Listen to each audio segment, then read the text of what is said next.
Hey, 42 here. The drug gangs of South America are some of the most feared in the world, and none is more notorious than the Medellin cartel.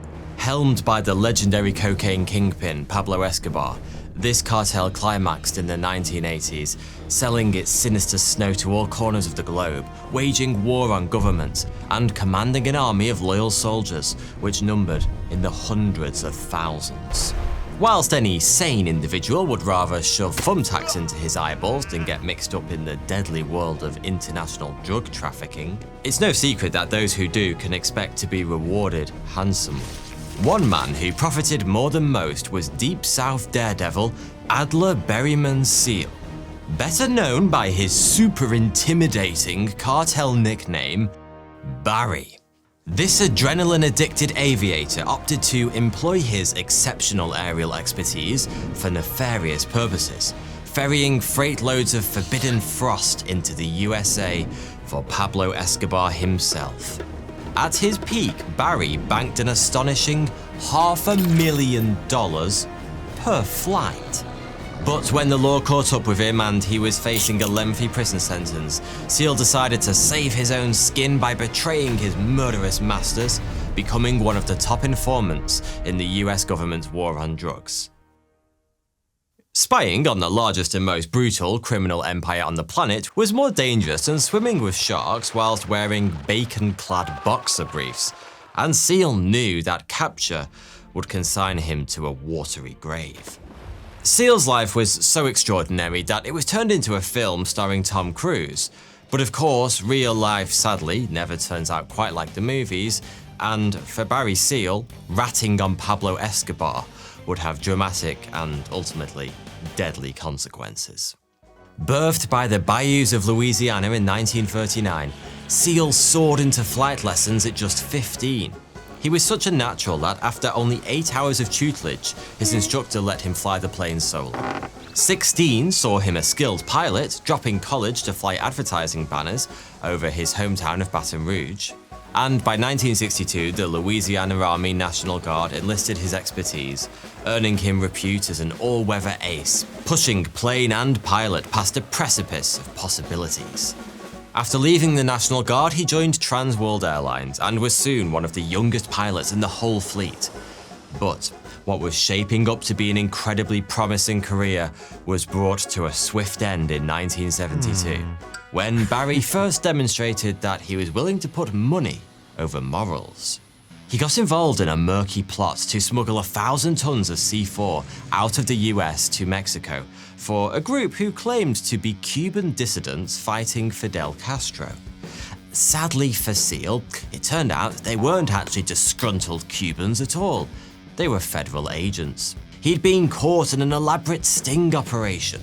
It should have been curtains, but at the subsequent trial, some truly shoddy work from the prosecution saw the judge declare a mistrial, and Seal sauntered away a free man. Admittedly, a free man without a job, unsurprisingly, Trans World Airlines didn't delight in his alleged alliance with international arms smugglers and stripped him of his wings. Word of Barry's misdeeds quickly spread, and he soon found himself blacklisted by every airline in the US, meaning his days as a commercial pilot were over. But there were plenty of other ways for a high flyer with low morals to make a buck or two. By now, it was the mid-70s, and with both disco and hippie culture more popular than ever, the drugs trade was booming. Barry soon found himself back in the air in a plane packed with pot, as he brought marijuana from Honduras into his home state of Louisiana. But it wasn't long before he realized that smuggling cocaine, which was significantly more valuable pound for pound, made for far more profit per flight. But as the regularity of Barry's flights increased, it was only a matter of time before the law caught up with him once again. He was arrested in 1979 when he stepped out of his cockpit in Honduras, only to be surrounded by police who searched his plane and found bundles of drugs and an illegal rifle. This time there would be no courtroom cock-ups to save him from the slammer, and Seal was sentenced to 7 months. Being locked up in Honduras might sound like one of the worst things that could happen to anyone, but for Barry, it was rather fortuitous, because it turns out his Honduran jail was basically a giant networking event for smugglers. During his time behind bars, he made friends with several prominent criminals who he'd go on to work with for years to come. But it was on the flight back to the US after his release that fate really dealt him a winning hand, I suppose. Because it was then that he found himself sitting next to Roger Reeves, one of the most prolific drug smugglers in history, and a prize employee of some Colombian bloke by the name of Pablo Escobar. Reeves and Seal hit it off at once. You know what it's like on a long flight, it's only a matter of time before you start talking to the person next to you. And small world, they make their money smuggling drugs as well. The two formed a friendship that quickly became a very lucrative partnership. Reeves was always on the lookout for talented pilots to help him with his ever-expanding smuggling operation, and as Seal was one of the very best, he was soon flying in cocaine for the Medellin cartel. At a time when mass smuggling techniques were still being perfected, Seal turned it into an art form, using all his skills and daring to keep from getting caught. To avoid showing up on radar, he'd fly so low over the Gulf of Mexico that his wheels almost got wet. Once he hit land, he'd kill the plane's lights and put on night vision goggles, making the last perilous stage of the journey in pitch darkness.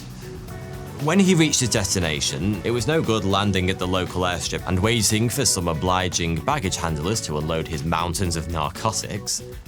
Instead, he would drop his precious cargo into one of the many swamps in Louisiana. He'd then radio his team the GPS coordinates of the drop zone, and they pick it up by boat. Speed was of the essence. Not only was there a huge risk from the police, but the last thing you want is an alligator chomping on your stash. As anyone with even a passing knowledge of subaquatic reptiles will tell you, coke and gators don't mix. Seal's system was as bold as it was sophisticated, and massively more advanced than anything the DEA were used to dealing with. As a result, he and Reeves brought in a vast amount of cocaine in a short space of time. So much that by 1981, Seal had made around $25 million. But just as Seal was starting to get into the swing of some serious smuggling, he was busted for a third time. In truth, the DEA had been circling for a while, tapping the payphones he used to set up his smuggling trips and monitoring his movements. Eventually, they sent a wired-up agent to talk to him in a bar, ensnaring him in a deal to smuggle a shitload of fake Quaalude tablets. Having built a watertight case, the DEA finally landed the Seal they'd been hunting, and he was convicted at a trial in 1984. This time it would be no 7-month stint. Seal was staring down the barrel of 10 years behind bars. Which is probably why at this point he quickly decided the only logical course of action was to sing like a canary at a carol concert. He became a full-fledged DEA informant, and his first mission was every bit as dangerous as smuggling cocaine. He was sent after the Medellin cartel. Seal used his connections to set up a meeting in Colombia with some of the most senior figures in the cartel. In attendance were the Ochoa brothers, founding members, and the king of cocaine himself, Pablo Escobar. Collectively, these men were worth tens of billions of dollars. All three would make the first ever Forbes Rich list a few years later in 1987. Whatever they wanted to talk about, Seal knew it was going to be big. Sure enough, they explained that the cartel was moving their main production facility from Colombia to Nicaragua, where they'd acquired a military base from the government. Trouble was, it wasn't fully operational yet, and in the meantime, they needed Seal to fly a backlog of 15,000 kilograms of cocaine from Colombia to America. He instantly agreed. Not only would it play well with the DEA, but these weren't the sort of guys you say no to if you enjoy having all your limbs attached to your body. A month later, he was due to fly, but the plane was so overloaded with drugs it literally couldn't get off the ground. A bigger plane was acquired, and Seal was soon underway. But he wasn't in the air for long. On his way in to land for a scheduled pit stop, he was shot down by the Nicaraguan military and, you guessed it, pulled off to jail. By this point, he was quite the incarceration expert, but Seal's latest stint behind bars didn't last long. The Medellin cartel used one of their many connections in the Nicaraguan government to secure the return of their ace pilot back to the US. Back home, and at the personal request of Escobar, Seal bought a much bigger plane and returned to Nicaragua to collect the cocaine. But before he left, his DEA handlers fitted it with cameras in the hopes of catching Pablo and his pals in the act. Landing at the airfield and waiting for the arrival of one of the most ruthless gangsters on the planet, knowing that he had cameras hidden in his plane, must have been absolutely terrifying. The cartel was known to brutally torture informants for days before finally killing them, often by decapitation with a chainsaw. If they realized Seal was spying, his death would be both slow and horrific. Things looked desperate when one of the cameras malfunctioned and started to make a loud noise, but somehow Seal kept his head and revved the plane's engine so loud it covered up the sound.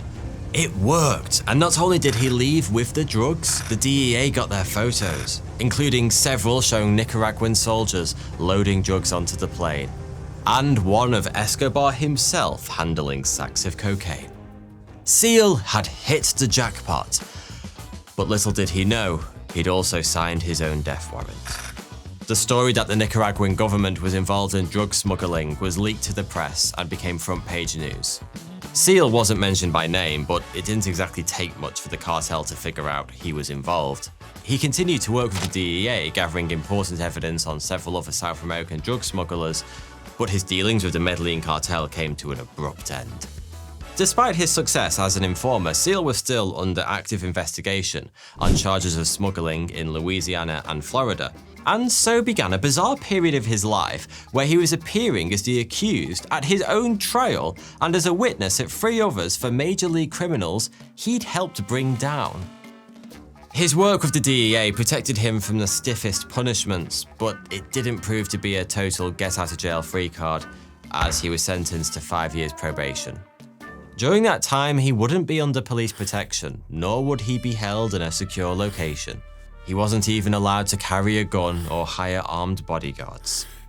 To make matters worse, for the first 6 months, he was forbidden from leaving Baton Rouge and told that he had to be at his appointed accommodation every night between 6 p.m. and 6 a.m. In other words, anyone who wanted to find him knew exactly where he'd be and when. And boy, did people want to find him. By this point, the bigwigs of the Medellin cartel had figured out that Barry Seal had duped them, and they wasted no time putting a bounty on his head. $500,000 if he was killed, and a cool $1 million if he was delivered alive so they could take a closer look at his innards. Given the conditions the judge made him agree to, it's no surprise what happened only 3 weeks into Seal's probation. He was outside the Salvation Army Center where he'd been staying when a man jumped out of a car spraying bullets from a machine gun. Seal went down in a hail of gunfire and was dead before he hit the floor. In the wake of his death, charges were filed against top Medellin cartel members, including Escobar. Escobar was never brought to justice in the US, but years later he would be slain whilst trying to escape the police. The whole saga had a far-reaching impact at the top levels of government and opened up years of debate and denial about America's ongoing covert role in drug smuggling, regime change, and revolution in South America. As for Seal, he died as he'd lived in the most extreme of circumstances, leaving behind a legacy as one of the biggest and most brazen smugglers who ever took to the skies.